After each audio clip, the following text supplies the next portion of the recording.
chers cavaliers et chères cavalières, ici Angélique. Bienvenue sur C'est pas sorcier, le podcast qui vous parle du lien cavalier-cheval. Ce podcast, il est complémentaire au blog j'entraînemoncheval.com. Avec le blog, on fait dans le concret. On parle conseils, exercices, on détruit les mythes de l'équitation, mais au final, on a quand même les deux pieds dans la carrière. Or l'entraînement, eh bien finalement, ce ne sont pas que des choses concrètes. Il y a aussi une part de mental, et c'est l'occasion, avec le podcast, de prendre de la hauteur et de s'inspirer. Ensemble, nous allons interviewer des personnalités ou des experts équestres, et j'espère que nous trouverons des clés, ou en tout cas des axes de réflexion, sur le lien qui unit un cavalier à son cheval. Le but, c'est évidemment que nous progressions nous-mêmes sur le lien qui nous unit à nos chevaux. Aujourd'hui, pour cet épisode C'est pas sorcier de publier un magazine, nous allons donc parler d'un lien cavalier-cheval qui est différent, puisque nous allons parler d'un lien papier. Enfin, papier. En tout cas, un lien journalistique. Je ne sais pas pour vous, mais j'ai toujours eu dans ma vie un magazine à mes côtés.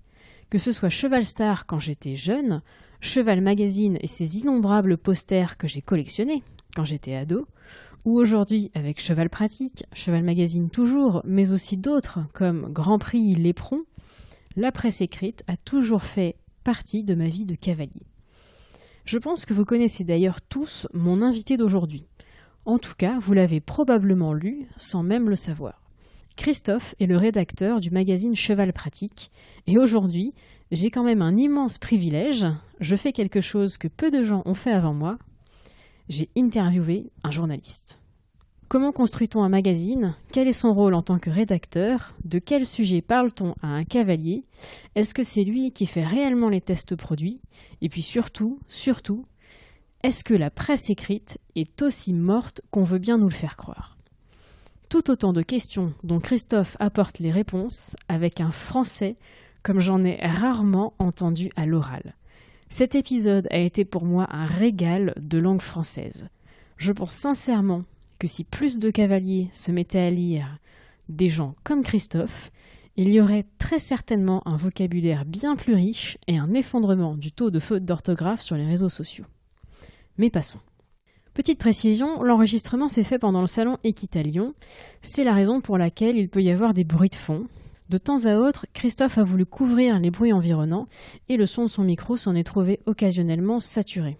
Mais cela n'entache rien du tout à la qualité de l'interview. Il est grand temps que je laisse Christophe vous faire découvrir les coulisses de Cheval Pratique. C'est parti pour l'épisode C'est pas sorcier de publier un magazine. Bonjour Christophe. Bonjour Angélique. Je suis ravie que tu aies pris le temps de m'accueillir sur le stand de Cheval Pratique, le stand d'Équitalion. Alors j'ai une confidence à faire, je lis Cheval Pratique tous les mois. Je ne sais pas si c'est une bonne maladie. C'est une très très bonne maladie, enfin en tous les cas c'est une très bonne lecture. Peut-on parler de maladie ? Non, assurément pas. C'est une très belle passion parce que là encore une fois, c'est un autre vecteur que le papier, que la presse équestre, que de vivre sa passion, c'est un autre vecteur. Parlons un peu magazine parce que sur le lien cavalier-cheval, je trouve que la presse équestre et les magazines parlent beaucoup. Est-ce que tu peux nous dire déjà ton métier de rédacteur chez Cheval Pratique, en quoi il consiste ? Alors, le métier de rédacteur c'est une terminologie professionnelle dans le journalisme qui indique tout simplement que j'écris. Je ne fais pas de photos, je ne fais pas de vidéos, même si aujourd'hui, comme beaucoup de métiers, il y a une évolution de celui-ci. On est maintenant multifonction, on est censé pouvoir écrire comme je le fais, on est censé pouvoir filmer, on est censé pouvoir éventuellement mener des interviews comme celle à laquelle tu me convies. Et pour en revenir à qu'est-ce qu'être rédacteur, je le répète, c'est de pouvoir rédiger des articles. Et au sein de la rédaction du magazine Cheval Pratique, moi, le milieu équestre étant dans l'absolu, convenons-en, assez petit, je ne suis pas un spécialiste d'une spécialité. Il est des confrères, il est des consoeurs qui s'épanouissent pleinement et ce pendant des années à vous parler essentiellement de dressage, à vous parler essentiellement de CSO. Mais moi, je considère que la richesse du métier et l'attrait du métier, c'est de pouvoir être un observateur qui évolue dans plein de sphères. D'accord. Et moi, je fais, pour répondre à la question qu'est-ce que être rédacteur, je fais aussi bien des actualités du monde du cheval, très génériques. Je fais des portraits de cavaliers, des portraits d'éleveurs, connus, méconnus, mais qui sont tout aussi professionnels que les têtes d'affiche du monde du sport, parce qu'il n'y a pas de tête d'affiche dans le monde de l'élevage. En tous les cas, ce sont des gens qui sont par essence plus dans la confidentialité.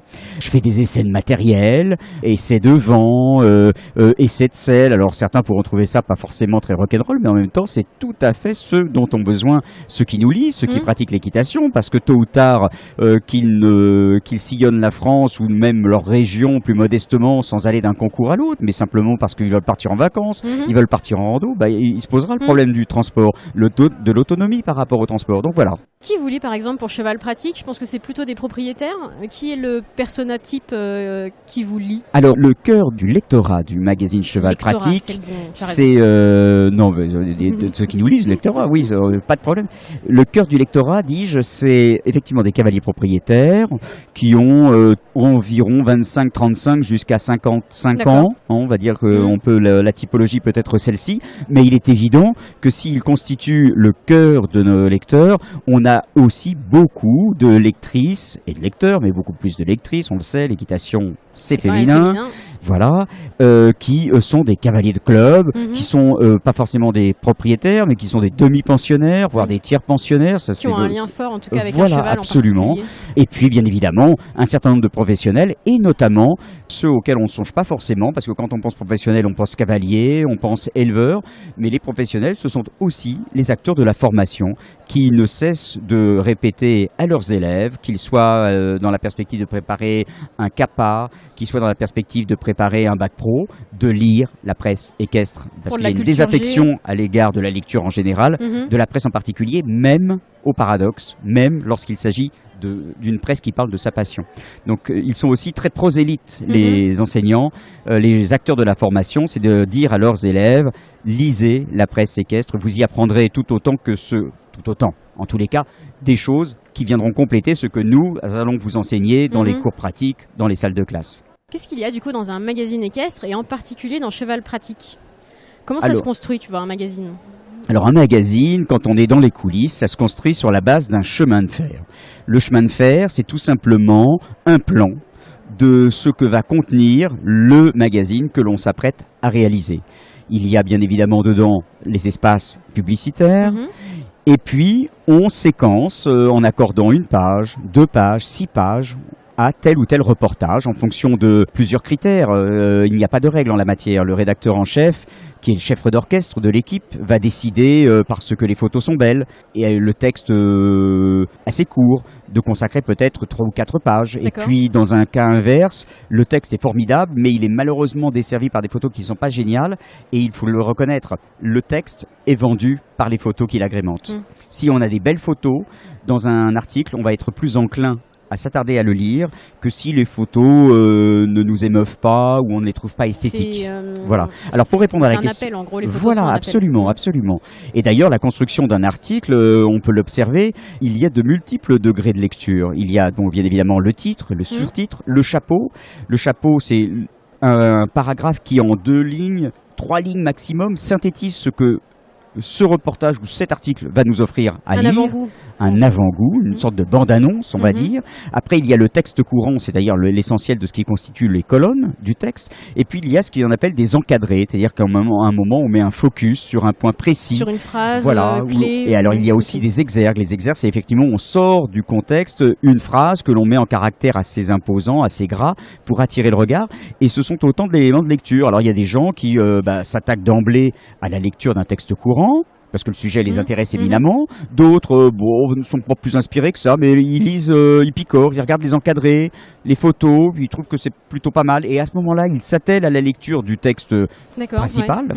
Et puis, dans ce chemin de fer que j'évoquais, où le rédacteur en chef, avec ses collaborateurs, décide d'accorder à tel sujet 3 pages, 4 pages, 6 pages, eh bien, le numéro prend forme avec bien évidemment ce que l'on appelle des rubriques. Les rubriques, ce sont des rendez-vous récurrents qui chaque mois, bien évidemment, reviennent parce que on a quand même ses habitudes, on a quand même ses repères, on aime bien retrouver chaque mois un rendez-vous que le contenu diffère bien sûr par rapport au mois précédent, mais qui soit présent. L'habitude de lecture, voilà. en tout cas. Et donc Cheval Pratique, qu'est-ce qu'on y trouve? Eh bien, on y trouve parce que même si c'est pas un titre extraordinaire, Cheval Pratique, il en est qui sont peut-être plus flatteurs à l'oreille. travail, mais en même temps, il a le mérite de tout dire. Cheval pratique, justement, d'où ça vient? Quelle est l'origine du nom? Eh bien, c'est tout simplement parce que dans le début des années 1990, alors c'est même pas dans le début des années 90, c'est en 1990. Alors attends, j'ai trouvé la date que c'était le 1er avril et que c'était pas une blague. Et oui, oui, absolument, ça n'est pas un poisson. Et donc, en ce mois d'avril 90, il y a 2 personnes qui sont, dont l'une continue aujourd'hui de collaborer au magazine, qui décident de venir créer un titre qui vienne en concurrence, mais avant tout en complément d'un magazine qui lui existe de beaucoup plus longtemps, qui est né en 76 et qui est Cheval Magazine. Il n'existe à l'époque que Cheval Magazine.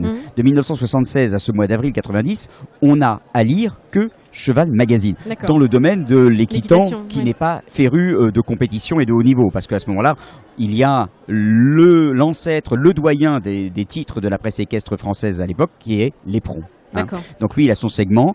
Et dans celui des cavaliers que la plupart d'entre nous sommes, il n'a à ce moment-là que Cheval Magazine. Et donc apparaît en avril 90 Cheval Pratique, qui, comme son nom l'indique, a pour finalité de pouvoir mettre l'accent sur des choses qui vont éminemment servir dans sa pratique de l'équitation, dans sa perception de l'équitation, dans sa compréhension de l'équitation. Alors, il est évident que les années ont passé et que le cheval pratique de ce mois d'avril 90 et de ces années 90 n'est certainement plus celui que l'on offre à lire aujourd'hui. Il a évolué, ne serait-ce que sur l'aspect maquette, bien évidemment, parce que les goûts, tout évolue et ce qui marchait et ce qui accrochait dans les années 90 est totalement has-been aujourd'hui. Donc il a connu une mutation absolue, ce n'est plus du tout le même magazine, et puis le ton a changé parce que le ton des pionniers n'est plus celui que nous avons eu ces dernières années où effectivement on a voulu beaucoup plus de technique, parce que la pratique c'est aussi ça, c'est dans le magazine Cheval Pratique, s'il fallait mettre en avant une singularité de ce titre, c'est de dire, beaucoup de nos confrères peuvent vous dire les résultats par exemple d'un concours qui a eu lieu la semaine d'avant. Nous, notre but c'est pas tellement de revenir là-dessus, c'est factuel, et puis le papier en plus n'a plus la possibilité de suivre le rythme de vie qu'est le nôtre, il est totalement décalé.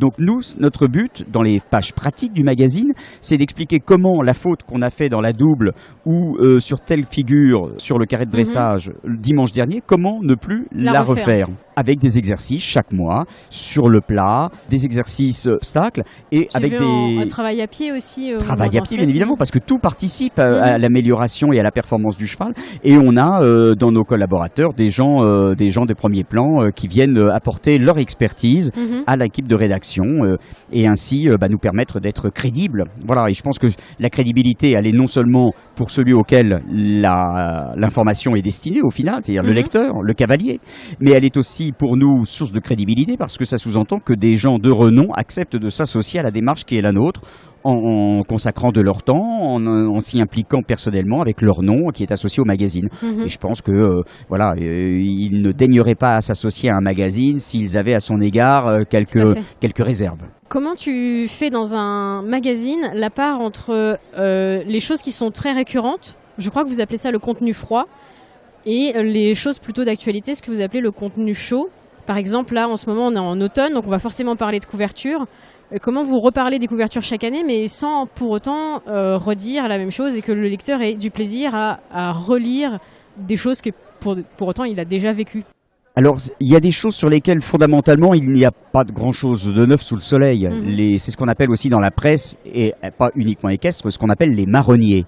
C'est-à-dire des choses qui, sempiternellement, à chaque année, reviennent de manière récurrente. Alors, comment faire qu'on se renouvelle? C'est tout simplement, souvent, en faisant appel à éventuellement des intervenants autres, qui finalement vont nous parler de ce même produit, qui est une couverture d'écurie ou une couverture de paddock, mais qui vont nous en parler à la façon dont eux les appréhendent, eux les conçoivent. Donc c'est toujours intéressant puisqu'il peut y avoir en la matière des convergences bien sûr, mais aussi des divergences ou des appréciations distinctes. Et puis aussi on compte beaucoup sur celles et ceux qui les conçoivent et les fabriquent. C'est à eux aussi d'essayer de se démarquer par rapport à leurs confrères et en se démarquant par rapport à leurs confrères de nous permettre à nous de trouver des éléments nouveaux sur lesquels pouvoir commenter, apporter notre témoignage ou notre remarque de pertinence, que c'est bien vu. Et puis des fois, il y a des produits où on peut regretter tel ou tel aménagement, telle ou telle conception. Et notre but n'est pas de critiquer ce qui a été fait, mais c'est de dire, voilà, nous on l'a essayé cette couverture, parce que ça aussi c'est un point fort de Cheval Pratique, c'est que ceux dont on parle, on les a essayés, et de dire, voilà, si la sangle était positionnée à tel endroit, ça serait plus commode. Voilà, c'est de faire des suggestions positives dont certains fabricants se sont inspirés. D'ailleurs, certains nous l'ont dit, que ce qu'ils avaient lu leur avait servi de base à une réflexion et à repenser le produit qui était intrinsèquement bon et qui pouvait être encore meilleur. Ouais, je comprends. Donc c'est aussi ça, la démarche, c'est aussi de servir d'information aux cavaliers consommateurs, au final, mais également aux concepteurs de dire que ce produit qui est déjà très intéressant et très attrayant peut peut-être l'être davantage. Sur les articles, du coup, là, tu parles des marques qui peuvent vous fournir du contenu.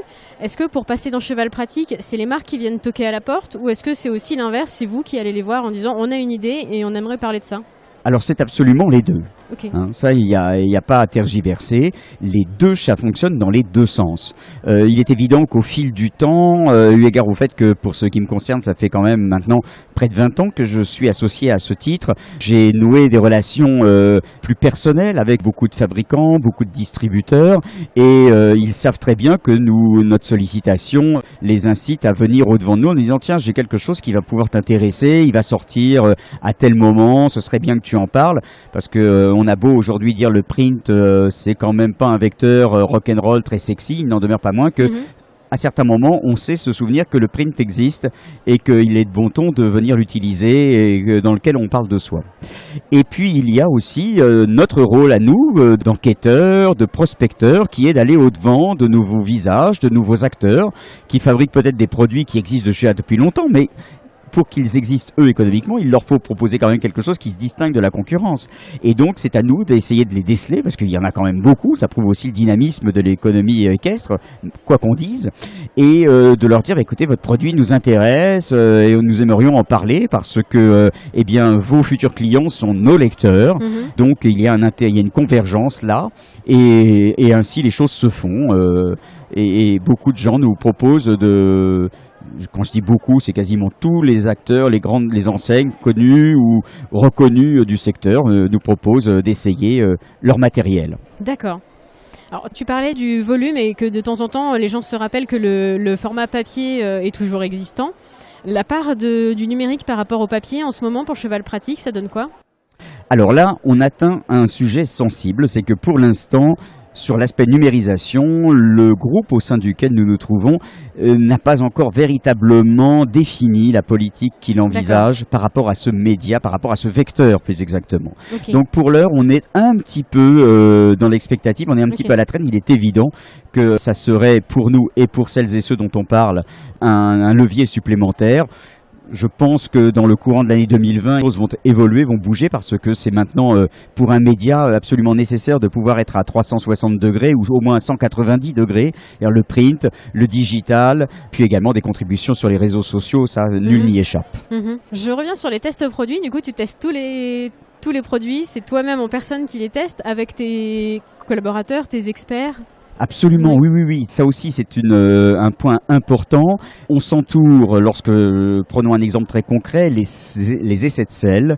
Nous avons un collaborateur attitré, qu'on pourrait qualifier de saddle fitter, qui est connu et reconnu dans le milieu. Ça, c'est indéniable. Je peux même le citer nommément à ce micro. Il s'agit de Stéphane Delanoux de la société Sel Expert, qui est basée dans la région de Saumur, mais qui rayonne sur quasiment tout l'Hexagone, et qui est notre référent technique pour les essais de sel. L'avantage de faire appel à cet interlocuteur pour moi, dans un souci d'objectivité, c'est qu'il n'est inféodé à aucune marque. Il parle de toutes les marques de sel, puisque lui, il les analyse sur un aspect éminemment clinique. sans affect par rapport à la marque, l'esthétisme, tout ça, il fait part de ce qu'il en pense, mais il le laisse à l'appréciation des lecteurs. Lui, ce qui l'importe, c'est le comportement de la selle sur le cheval et ce que cela induit dans le geste du cheval et de ce que cela induit dans le fonctionnement du cavalier, parce que c'est bien là l'essentiel de la selle. Donc ça, c'est important. Et puis, il y a aussi des produits où, je dirais, le degré de technicité est moindre et où nous pouvons le réaliser, nous, journalistes, et dans l'absolu, notre commentaire n'engage que nous, bien évidemment, c'est pas parole d'évangile, c'est pas parce que Cheval Pratique a dit qu'il faut se prosterner et considérer que c'est ça et pas autre chose, pas du tout, c'est un avis parmi d'autres. On a la possibilité d'avoir un amplificateur avec le magazine, bien évidemment, mais on est à la place de monsieur ou madame Duchemin qui achète à qui cette culotte d'équitation, à qui cette veste, à qui ce casque, et qui a un avis qui est le sien par rapport à son ressenti. Bon, après, nous, on prend du champ, on prend du recul pour dire, voilà, on s'y est trouvé confortable ou pas très à son aise, mais en même temps, force est de reconnaître que les matériaux utilisés, que le design a été admirablement pensé, et voilà, si nous, ça nous a pas emballé, c'est un bon produit et il mérite que vous le coiffiez si c'est un casque ou que vous l'enfiliez si c'est une culotte d'équitation. Mais bien évidemment, les essais de vent tracté, les essais de camion, c'est bien évidemment ton interlocuteur qui se met au volant acquis du camion, acquis du véhicule tracteur pour tester le comportement routier, tester le côté pratique de l'habitacle. Est-ce que les bas-flancs sautent facilement en cas de crise ou normalement pour un embarquement ou un débarquement, le maniement des bas-flancs, montage, démontage, l'accès à l'habitacle sur la route, où tout absolument est testé. On les pèse, on les mesure pour les vents ou les camions. On les mesure. Alors avant c'était avec un mètre ruban, on s'était un peu modernisé. Maintenant on le fait avec le laser, donc c'est plus rapide et puis assurément plus précis. On ne fait pas du copier-coller de la fiche constructeur. Et c'est pareil, on les pèse et souvent on constate qu'il y a généralement des petits problèmes de poids entre le poids de la carte grise et le poids, et ça c'est un vrai problème pour le cavalier. Et c'est d'ailleurs la raison pour laquelle je rebondis. On fait aussi des aspects éminemment pratiques sur les permis à avoir, sur les risques que l'on encourt si on est en surpoids par rapport au fait qu'on embarque 2 chevaux dans un vent qui est conçu pour en accueillir 2 à son bord, mais qui, pour des problèmes de masse, fait qu'on risque, en cas de contrôle inopiné sur la voie publique, être éventuellement amendable parce que on est en surcharge. Voilà. Donc ça peut paraître tout ça un peu lourd, un peu fastidieux, mais en même temps, je pense qu'à celles et ceux que cela importe, on apporte des vrais éclaircissements. Puis il y a des choses qui sont pas toujours sympas à écouter ou sympas à lire, mais qui sont la réalité. Et on peut pas s'affranchir de la réglementation. Exactement, de la loi, des contraintes qu'on peut avoir pour son vent. J'avoue que le vent, c'est un sujet en plus qui est assez technique et sur lesquels c'est aussi un investissement quand on achète un vent. Oui, bien sûr. Et puis en même temps, puisqu'on parle du vent, restons-y encore quelques secondes, c'est certainement pas dans un magazine les pages les plus glamour, j'en conviens. Mais en même temps, encore une fois, le jour où on a l'envie d'être autonome, de pas dépendre du départ et de la rentrée du camion du club, qu'on a envie de pouvoir aller là où personne ne va, à la mer, un week-end, eh bien, rentre dans ses préoccupations. Quel vent acheter, par rapport à quelle voiture, par rapport à mon cheval ou mes chevaux, et ça c'est des contingences qui sont peut-être un petit peu barbantes et rébarbatives, mais dont on ne peut pas faire l'économie.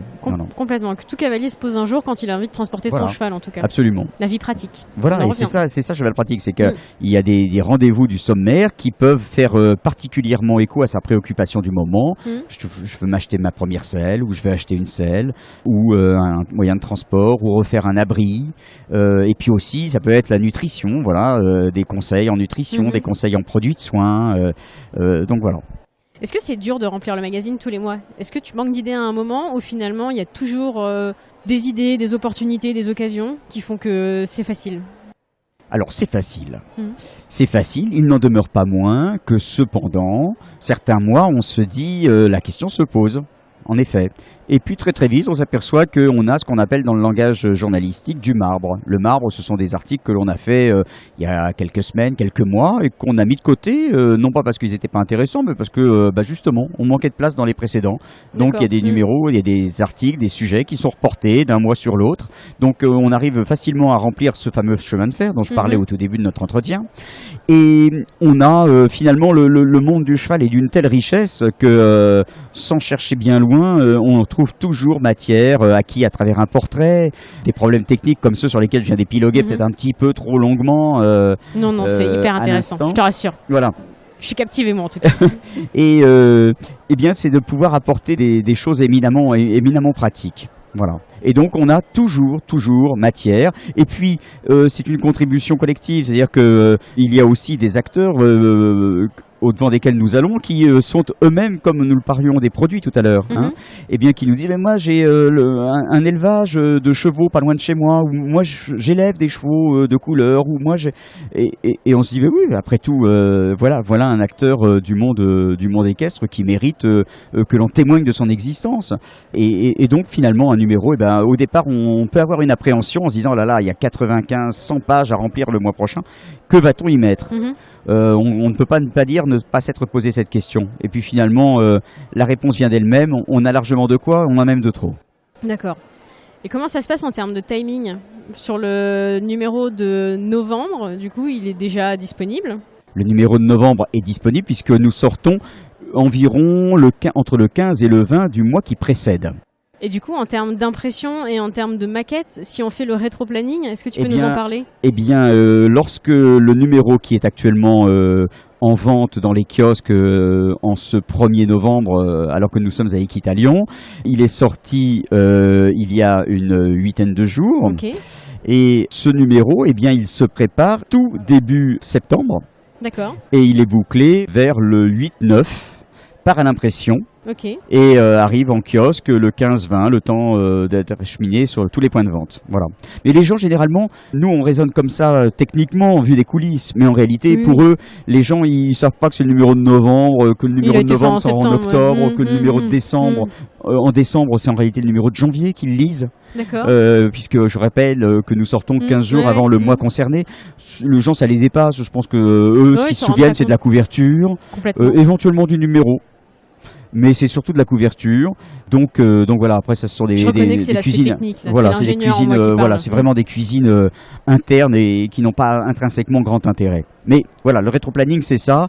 C'est que là, si je prends le numéro qui va sortir pour le Salon du Cheval de Paris, qui se profile à l'horizon, le 4 décembre prochain, nous en achevons le bouclage lundi et mardi prochain. C'est-à-dire, nous serons le 7 ou le 8. Le 7 et le 8, voilà. Il part à l'impression et sera en kiosque vers le 22 novembre. Voilà. Ok, ça marche. Ça s'imprime super vite, du coup c'est l'industrie du papier, ça s'imprime où? C'est en France? C'est imprimé en France, effectivement. Je ne sais plus exactement dans quelle région se trouve l'imprimerie, mais c'est en tous les cas hexagonal, ça n'est pas envoyé en Italie comme beaucoup de magazines peuvent l'être aujourd'hui, pour des raisons économiques, hein, cherchons pas midi à 14h, mais ça s'imprime extrêmement vite, parce que je ne connais pas le monde de l'imprimerie, mais ils ont des machines, des rotatives qui font qu'ils peuvent cracher des milliers d'exemplaires, très vite, si ce n'est pas à la minute, en tous les cas à l'heure, donc voilà. Est-ce que c'est le même groupe, Cheval Magazine et Cheval Pratique? Absolument, et ce, depuis très récemment. Nous avons, pour ce qui est de Cheval Pratique, auquel je suis associé depuis près de 20 ans, été racheté au mois de juillet 2017 par le groupe Paris Turf. Le groupe Paris Turf, c'est un groupe qui contient énormément de journaux, mais destinés à être des supports de paris de course. D'accord. Comme le Paris Turf, c'est une institution qui a été créée, un journal quotidien qui a été créé en 1946. Donc nous avons été rachetés par ce groupe en juillet 2017 et quelques mois plus tôt, l'avait été aussi notre confrère et néanmoins concurrent, Cheval Magazine. Donc je dirais que les deux chevaux restent concurrents, mais on rejoint la même écurie, si je puis dire. Voilà. Donc voilà la nouvelle architecture sur le plan économique, si je puis dire. Après, j'imagine que Cheval Magazine est peut-être plus à destination des équitants loisirs. Pas forcément, c'est le même lectorat. Maintenant, son ADN, si je puis dire, est davantage orienté sur tout ce qui est bien-être du cheval, sur tout ce qui est préservation du cheval, race. Non pas que Cheval Pratique ne s'en préoccupe pas, bien évidemment, puisqu'on peut évoquer le matériel, et le matériel à intégrer dans sa conception, dans son design, design le bien-être du cheval. Hein. Les filets aujourd'hui sont beaucoup plus soucieux d'essayer de répartir les points de pression sur certaines zones de la tête. Donc implicitement, le bien-être, il est un peu partout, il s'est émissé un peu partout, même dans la méthode de travail. Voilà. Donc, mais Cheval Magazine, oui, je dirais que c'est un peu ça sa singularité. Résumons. De manière moins confuse que je ne m'apprête à le faire, je dirais que Cheval Magazine, c'est un magazine vraiment 100% autour du cheval, l'animal, et Cheval Pratique, c'est le cavalier et son cheval. Voilà. L'équitation en plus. Voilà. Quand bien même, là aussi je parlais d'évolution tout à l'heure à propos de Cheval Pratique, entre ce qu'il fut en 1990 et les années qui suivirent, et aujourd'hui, Cheval Magazine aussi. Il est évident qu'indubitablement, il lui a fallu connaître une évolution, sinon il ne serait plus là aujourd'hui. Il a évolué, et dans ces facteurs d'évolution, il y a notamment le fait que des pages techniques y sont aussi entrées au sommaire. Donc les cavaliers peuvent aussi y trouver des informations peut-être différentes. Et puis Cheval Magazine, réflexion faite aussi, mais ça s'inscrit dans la conception du bien-être, fait beaucoup d'articles aussi sur la santé. D'accord. Beaucoup. Non pas que nous ne négligions sur Cheval Pratique, non, mais c'est leur zone de prédilection, mais voilà, ce sont des thématiques qui sont vraiment structurantes depuis l'origine dans ce magazine qu'est Cheval Magazine. Tu parlais de l'évolution de Cheval Pratique et de Cheval Magazine. Comment toi tu le sens en termes de tendance? Est-ce qu'il y a vraiment des choses qui n'existaient pas il y a 5 ans par exemple et qui aujourd'hui sont incontournables dans un magazine? Tu parlais de pratique, tu parlais de technique, de bien-être. Est-ce que tu détectes autre chose ou c'est vraiment les grandes tendances pour toi du moment? Non, ça reste effectivement les tendances de fond, ça indéniablement. Après, ce sur quoi peut-être l'évolution repose, c'est sur la manière de les appréhender et de les traiter. Il est évident qu'il y a non pas 5 ans et non pas 10 ans, mais bien plus, c'est-à-dire il y a une bonne quinzaine d'années, l'équitation éthologique, d'ailleurs improprement appelée en la matière, parce que c'est mieux que de parler d'éthologie, puisque ce n'est pas de l'éthologie, mais en même temps, équitation éthologique, c'est pas satisfaisant intellectuellement, mais on n'a pas trouvé d'autres termes, donc tout le monde l'utilise, et moi le premier à ce micro. On en parlait avec, du coup, Marie de Horse and Rope, qui fait du matériel éthologique. Elle disait que c'était parce qu'on avait mal traduit horsemanship. Est-ce que c'est ton sentiment aussi, du coup? Oui, effectivement. D'ailleurs, horsemanship, on l'a tellement mal traduit qu'on le reprend, on l'utilise en France. Il revient finalement dans le vocabulaire. Voilà, oui, absolument. Et donc ça, je pense que il y a 15 ans, c'était des articles un petit peu insolites ou je dirais vraiment pionniers. Et puis aujourd'hui, c'est une banalité absolue, et tant mieux. Ce qui prouve, et je rebondis sur mon propos précédent, c'est que le bien-être vraiment est au cœur d'une préoccupation du cavalier. Non pas qu'il ne le fût pas autrefois, mais on met peut-être des mots là où on ne savait en mettre, une méthodologie qui a été faite par certains grands acteurs dans le monde du cheval. Parmi eux, il y a le Haras de la Sens, qui depuis une vingtaine d'années a été vraiment un promoteur d'une démarche, mais il n'y a pas que. Nous avons eu à une époque un peu lointaine maintenant une autre actrice de cette approche de l'équitation et de l'éducation du cheval avec Elisabeth de Corbigny. Donc chacun étant issu d'une école, les uns de chez John Lyons, les autres de chez Pat Parelli, mais dans l'absolu il y avait des convergences absolues, mais chacun ayant rejoint ce point d'entente par un chemin qui lui était plus ou moins propre. Alors en fonction de ses sensibilités, les uns les autres se reconnaissaient de telle ou telle école, mais ça c'est pas la finalité était la même, c'était le bien-être du cheval et comment de manière plus douce, moins coercitive, obtenir absolument du cheval ce que l'on en souhaite, quoi. Que ce soit à des finalités de performance sportive ou simplement sans aucune connotation ou aucun enjeu sportif. Tu parles que l'équitation éthologique, le terme n'est pas exact, mais utilisons-le, était insolite il y a 15-10 ans. Est-ce qu'aujourd'hui, tu te dis qu'il y a des sujets qui sont insolites, mais qui ne le seront plus dans quelques années? Alors, des sujets insolites, je sais pas si, c'est pas un sujet, en l'occurrence, je vais faire une non-réponse, c'est pas un sujet, mais qui sont insolites aujourd'hui et ne le seraient vraisemblablement plus dans quelques années, peut-être même pas 10. C'est dans le domaine du matériel, on y revient. Peut-être une déformation professionnelle pour le coup. Déformation professionnelle. Et il s'agit par exemple de nouveaux matériaux qui sont alternatifs au cuir, et alternatifs au cuir dans la sellerie. D'accord. C'est l'apparition, parce qu'on en est vraiment à ce stade-là, c'est embryonnaire. Est-ce que ça sera pérenne ou pas? Je l'ignore, mais c'est les selles en peau de liège.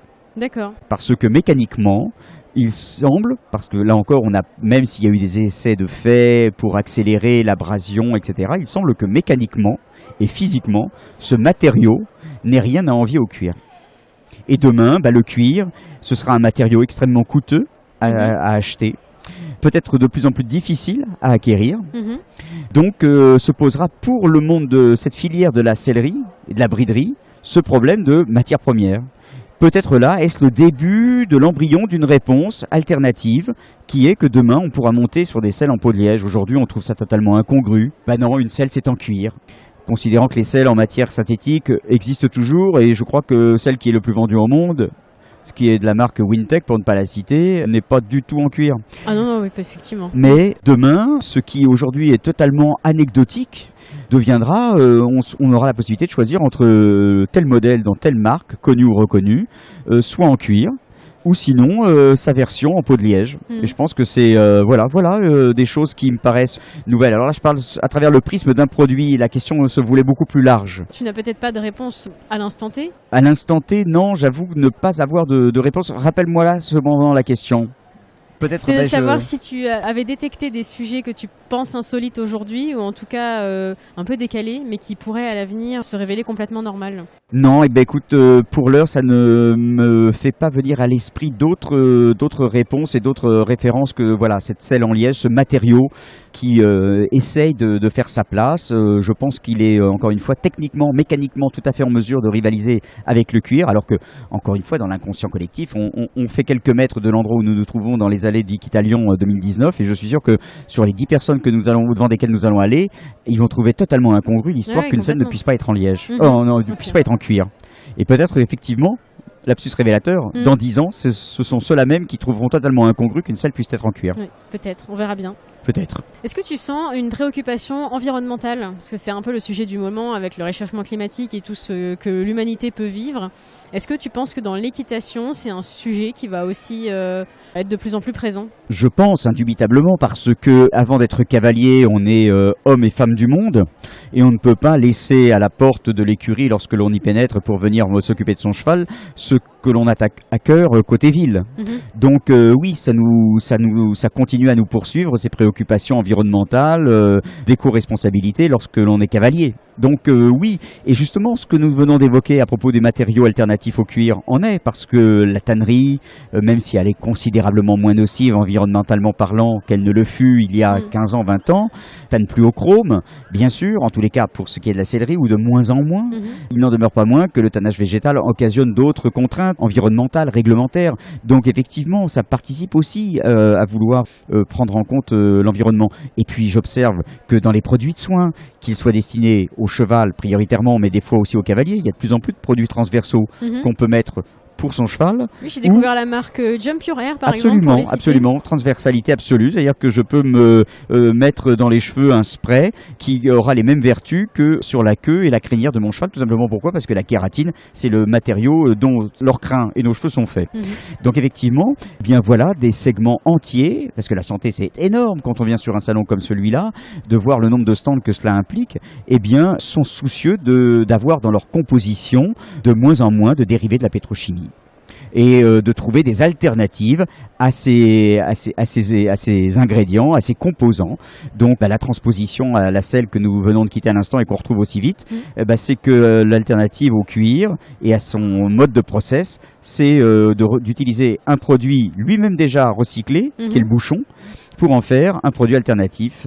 Donc tout ça s'inscrit dans effectivement la volonté d'utiliser de moins en moins de produits qui peuvent avoir des impacts plus ou moins directs ou indirects avec l'environnement. Super. Est-ce qu'il y a des choses que tu aimerais mettre en avant sur le salon, pour Cheval Pratique, pour la presse ? Des choses que j'aimerais mettre en avant, tout d'abord, effectivement, saluer et rappeler l'existence du pôle de compétitivité de la filière équine, le Polypolia, qui soutient des jeunes pousses, mais pas uniquement. On a souvent tendance à considérer ce pôle de compétitivité de la filière équine comme étant une sorte d'incubateur de start-up. il aide les jeunes pousses, indubitablement, c'est une de ses missions, mais c'est aussi un accompagnateur pour des enseignes qui ont pignon sur rue depuis plusieurs décennies, qui sont connues et reconnues de tous, qu'on en soit client ou utilisateur ou pas. Et ça, je pense que c'est très important et c'est utile d'aller voir un petit peu ce que réalise ce pôle de compétitivité qui est présent sur tous les grands événements, et on le retrouvera à Paris. Il est ici présent à Equita, il est présent dans tous les salons en région, il est présent aussi sur des salons qui sont en dehors du monde du cheval, à Las Vegas, il est présent aussi à Paris pour tout ce qui est Made in France, le salon Made in France, et ça c'est très important d'avoir et de saluer la présence, et je pense qu'il faut aller voir cet espace. À Paris, le Trophée des innovations auquel ils sont impliqués, ici le village des startups, parce que c'est eux les révélateurs d'un dynamisme de cette filière, quoi qu'on dise. Il y a beaucoup de jeunes porteurs de projets qui veulent réaliser et qui proposent des choses pour le monde du cheval. Donc ça prouve, à l'aune de ce facteur, ça prouve le dynamisme quand même de cette filière. Et petite parenthèse, même si je suis partenaire de cœur et compagnon de longue route avec le pôle Hippolia, le pôle de compétitivité de la filière équine, c'est de signaler qu'il a la singularité d'être un pôle national. Rappelons-nous, il y a quelques années, il y avait 71 pôles de compétitivité, tous secteurs confondus dans l'économie nationale. Ils ne sont plus que 40. D'accord.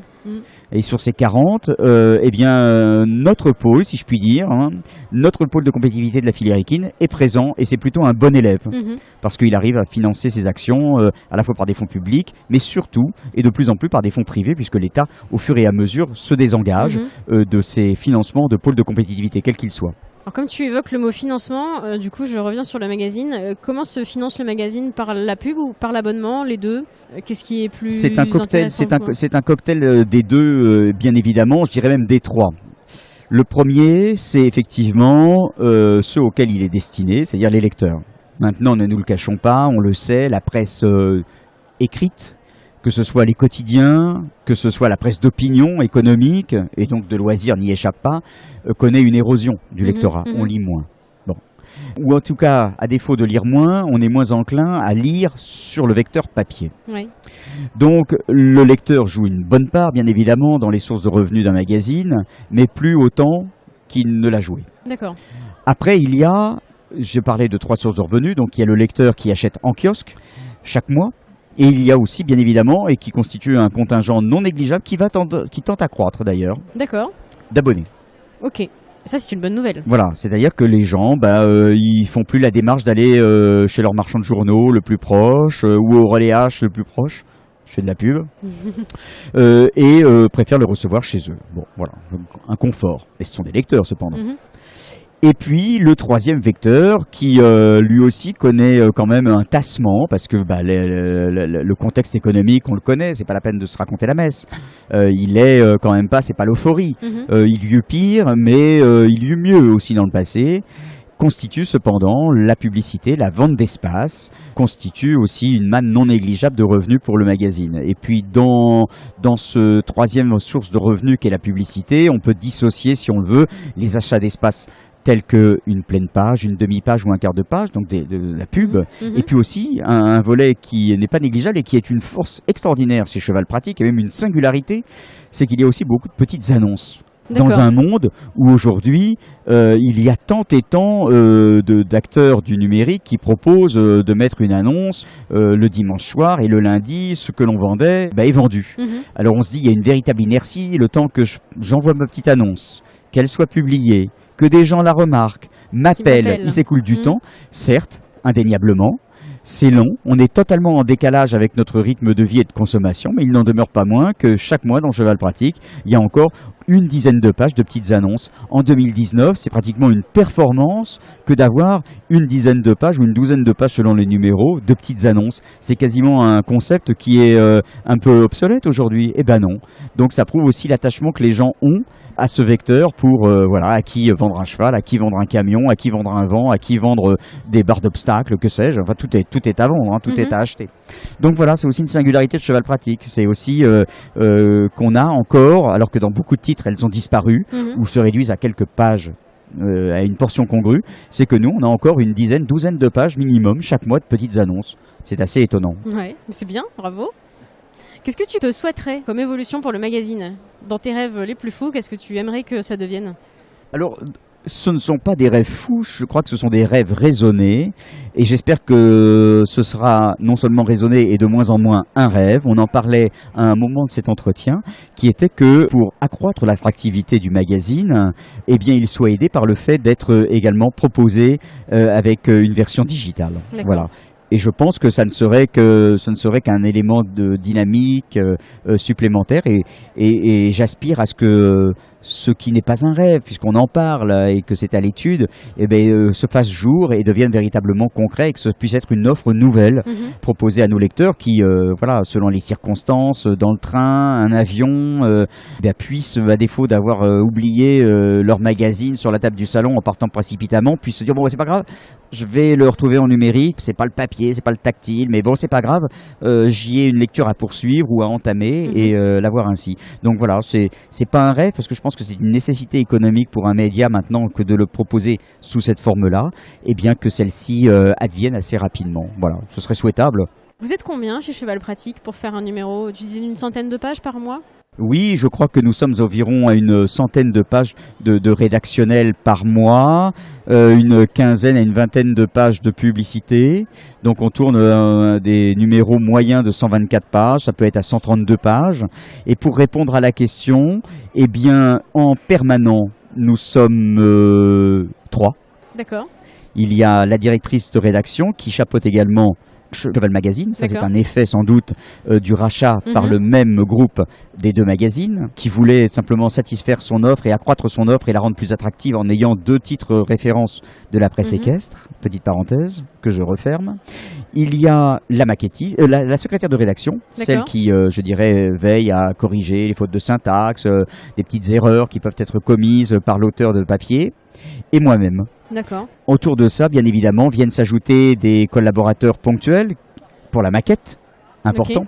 Et ensuite, il y a bien évidemment ce qu'on appelle des pigistes, des gens qui sont soit journalistes et qui travaillent, je dirais, de manière indépendante, mais pour le magazine. Et puis aussi, il y a bien évidemment la publicité. On en parlait, la publicité aujourd'hui, ce sont 2 personnes qui sont en charge de promouvoir le magazine et de vendre des espaces publicitaires aux acteurs économiques socio-professionnels pour lesquels il y a un besoin de manifester leur présence, de témoigner de leur présence à travers des nouveautés, des produits, etc. Donc on est 5, 3 à la rédaction pure, 2 au service commercial. Donc ce sont des petites équipes. Ça n'est pas du tout des rédactions à l'effectif pléthorique. Ça ne le fut jamais d'ailleurs, même à l'époque bénie des années fin 90, première décennie 2000, même à cette époque euphorique, ce ne furent jamais de grands effectifs. Et ces pigistes auxquels je fais allusion, qui sont quand même la force vive des contributeurs en termes de rédaction, sont chez Cheval Pratique de l'ordre d'une demi-douzaine, ou une bonne demi-douzaine de personnes, entre 5 et 8 on va dire, photographes inclus. D'accord. Et tu chapeautes en tant que rédacteur la relecture ou en tout cas les thèmes des sujets que les pigistes font? Alors non, même si c'est une rédaction à l'effectif éminemment modeste, où tout le monde pourrait faire tout, cela reste la prérogative de la directrice de rédaction que de relire l'ensemble des textes. Bien évidemment, 2 yeux valent mieux qu'un. Elle a à ses côtés une pigiste qui assure son rôle d'adjoint. Et puis bien évidemment la secrétaire de rédaction qui veille scrupuleusement à corriger quelques erreurs, quelques incohérences. Donc voilà, ce sont les 3 personnes qui sont en charge de la relecture et de la validation des papiers. Moi, une fois que j'ai livré mon papier, indiqué les photos qui pourraient être susceptibles d'agrémenter au mieux ce que j'ai rapporté, après moi je passe la main. Tu passes la main, d'accord. Je suis sur l'autre numéro. D'accord. Tu parlais des photos parce qu'on parle beaucoup d'écriture, parce que tu es rédacteur, mais tu parlais des photos. Tu as des photographes, du coup, avec lesquels tu travailles en partenariat dans tes pigistes. Alors, je ne sais pas si le terme est correct, mais... Si, absolument. Dans le cas dans lequel s'inscrit Cheval Pratique, et d'ailleurs, il en est de même pour notre confrère Cheval Magazine, nous n'avons pas de photographe et nous n'eûmes jamais de photographe attitré. Enfin, entendons-nous. Photographe attitré, oui, je vais en salarié parler, de mais Cheval Pratique, intégré pardon. comme permanent. Oui, C'est un d'accord. pigiste. Mhm. Et effectivement, en l'occurrence, il s'agit de Thierry Segard. Thierry Segard qui, lui, a été quasiment sur les fonds baptismaux de Cheval Pratique, puisque je crois qu'il a commencé à collaborer dès 1991 ou 92. Mhm. Donc, il a été, c'est vraiment quelqu'un de la première époque et qui, depuis plus de 25 ans maintenant, assure peu ou prou 80 à 90% de l'iconographie de chaque numéro. D'accord. Après, il y a, selon les sujets, des photos que nous ne détenons pas, pour des questions de droit, ou parce que ça fait appel à des documents d'époque, ou simplement des fois des reportages au long cours qui ont été faits par leurs auteurs. Donc, ils nous fournissent également textes et photos. Donc, il y a quelques cas comme ça qu'on peut citer à la marge. Mais Thierry Segard, encore une fois, est depuis, 1991-1992, le photographe de Cheval Pratique. Super. J'en ai fini pour les questions, donc je ne sais pas si tu as envie d'évoquer un sujet auquel j'aurais pas pensé mais qui te tient à cœur, sur Cheval Pratique ou l'équitation. Non, je pense qu'à travers toutes les questions auxquelles j'ai eu à répondre, je crois qu'on a quand même balayé tout ce qui me paraît être des préoccupations ou des sources d'intérêt et où j'avais des choses à exprimer et à rappeler. Non, ce que je souhaite, c'est que Cheval Pratique, et pour l'heure, je n'ai pas à m'en soucier vraiment et à m'en préoccuper, continue de conserver effectivement cette singularité qui est, c'est encore une fois, c'est peut-être pas entre Cheval Magazine et Cheval Pratique, des deux titres, le plus beau, c'est effectivement Cheval Magazine, c'est indéniable, c'est celui qu'on retient. D'ailleurs, des fois, il arrive même que des gens, parlant de Cheval Pratique, disent « j'ai lu dans Cheval Magazine ». Ça nous est arrivé. Je pense que mes confrères de Cheval Magazine ont rarement dit « ah ben, j'ai lu dans Cheval Pratique ». Alors qu'il parlait de Cheval Magazine. La réciproque ne se vérifie pas, mais nous, ça nous est arrivé.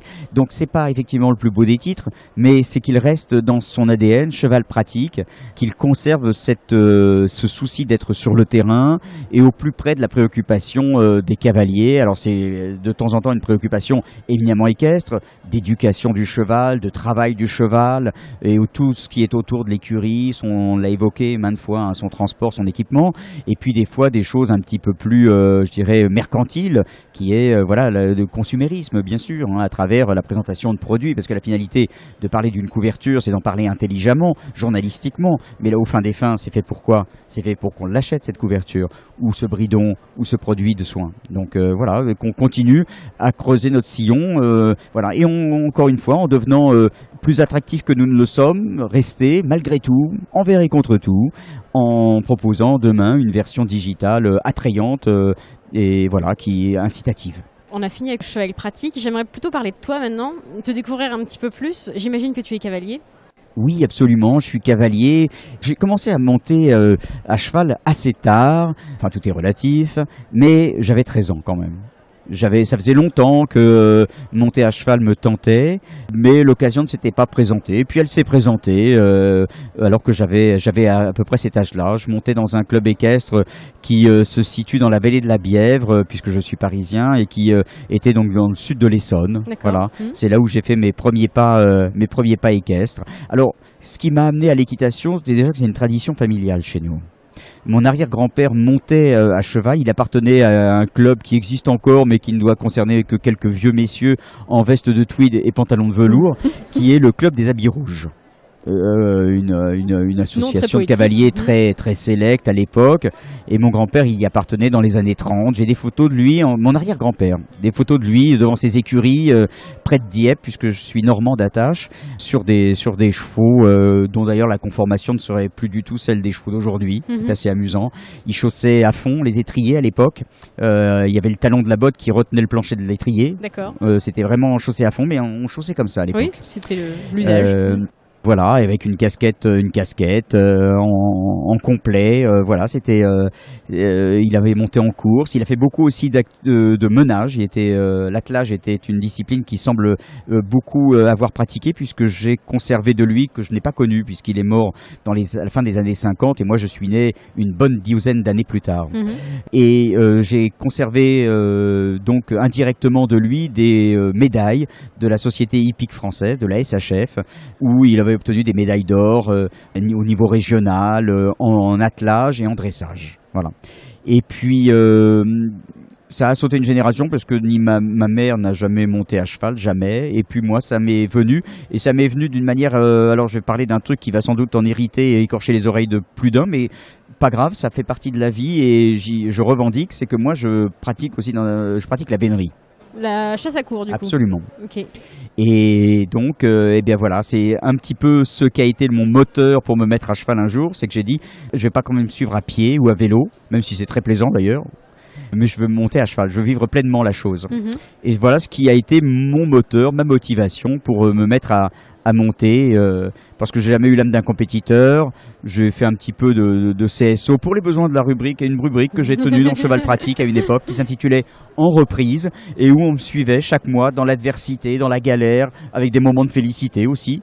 Et on m'avait suivi. C'est la vraie vie, en gros. Voilà, absolument, avec mes problèmes récurrents. Ça permettait aux gens de se dire, ah bon, bah finalement, il n'y a pas que moi qui galère dans le manège ou dans la carrière. Chaque fois que je vais au club, lui aussi, apparemment, il n'a pas l'air de s'en sortir, le pauvre. Et en plus, on en parle.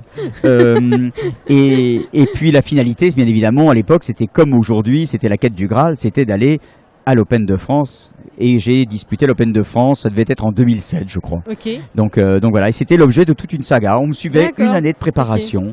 Okay. Et comment ça s'est passé alors ? Ça s'est passé tout à fait honorablement, puisque j'avais fini dans le premier tiers du classement. Bah, très bien. Donc c'était tout à fait honorable pour quelqu'un qui le faisait par passion, plus sur l'aspect journalistique que personnel. Voilà, okay. C'était de vraiment vivre le truc à fond et que les gens le faire sérieusement et honnêtement, pas de manière désinvolte. Voilà. Donc j'ai vraiment tout fait en me prenant au jeu. Donc voilà, ça a été. Et le cheval. Alors, je recommence plutôt. Le cheval que tu as eu à la Motte, par exemple, pour cette expérience, est-ce que c'est le même aujourd'hui ? Est-ce que tu en as eu plusieurs ?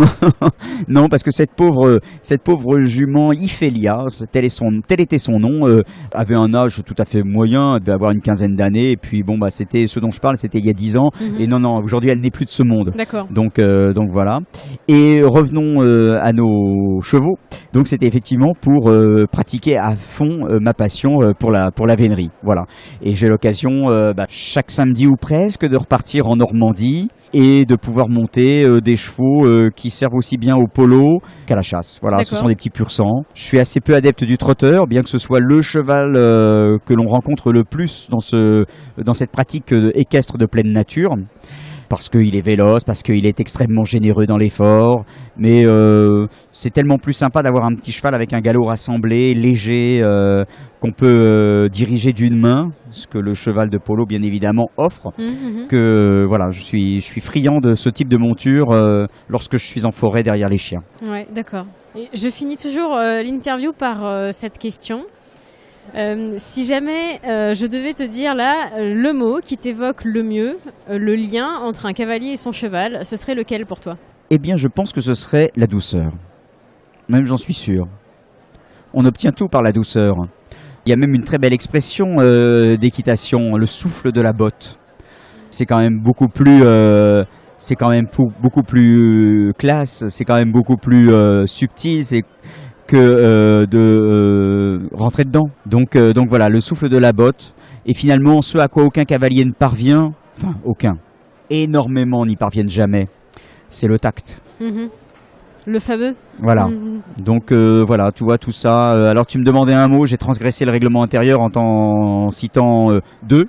Douceur et tact, mais je voulais l'illustrer par ces quelques expressions qui me viennent tout en déroulant mon propos. Le souffle de la botte, voilà, il y a une notion de douceur, le souffle de la botte, voilà, c'est voilà, l'équitation finalement, c'est tout faire et ne rien faire en ne faisant rien, ce qui est totalement faux. Bien évidemment, c'est de tout faire sans que ça se voit. Et je pense que ça c'est le Graal de l'équitation, quoi. C'est de la belle équitation, voilà. Super. Merci beaucoup Christophe pour ton temps. Merci pour cette interview. Et à bientôt. À bientôt. Hello à nouveau. C'est la fin de notre épisode C'est pas sorcier de publier un magazine. J'espère qu'il vous a plu et que vous avez appris quelque chose sur la presse écrite. Ce sera l'occasion de regarder différemment les pages de votre magazine préféré ou au contraire d'aller vous abonner ou d'aller en acheter un au prochain kiosque que vous croiserez. N'oubliez pas que la culture G fait aussi partie de l'équitation et qu'une remise en question ou juste des actualités ou des sujets est aussi un bon moyen d'être un meilleur cavalier. Pour être au courant des nouveaux épisodes, abonnez-vous au podcast C'est pas sorcier sur la plateforme de votre choix ou à la chaîne YouTube J'entraîne mon cheval. Parlez du podcast autour de vous. Si vous êtes ravi d'explorer le lien cavalier-cheval, eh bien mettez-moi 5 étoiles sur la plateforme ou laissez-moi des commentaires. Je suis toujours ravie quand je peux avoir vos retours parce qu'ils m'aident à progresser. Si vous souhaitez me contacter, me poser des questions ou me proposer des idées de personnalités à interviewer, rendez-vous sur la page Facebook J'entraîne mon cheval ou sur Instagram @j'entraîne mon cheval. Il ne me reste plus qu'à vous souhaiter une bonne semaine. À bientôt.